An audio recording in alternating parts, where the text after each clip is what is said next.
televízia, je televízia v pohybe, mesto hýbe Košicami. Košice žijeme? Krásni ľudia, ja som opustený na velikánskej scéne uprostred Košického námestia a nás všetkých zaujíma, kde je Vlado?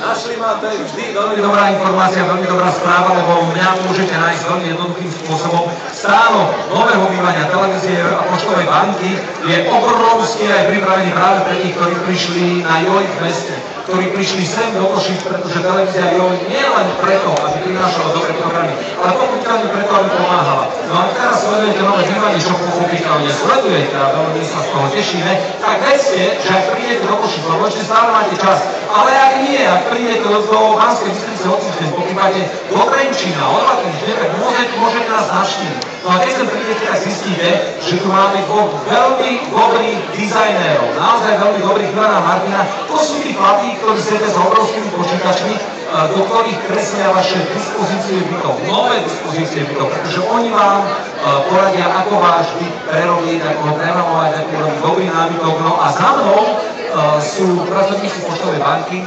pracovníčky, veľmi sympatické, ktoré vám zase poradia, ako to celé prefinancovať a pochopiteľne urobia vám aj vašu finančnú analýzu. Takže Jojka je stále v pohybe. Jojka je televízia v pohybe. My sme veľmi radi, že v pohybe ste aj vy. Samozrejme, že smerom k nám, pretože obrovskú výhodu to má. Tak takto to vyzerá u nás to stále žije, my sa z toho tešíme a vy žite vašim a našim novým bývaním aj ďalej.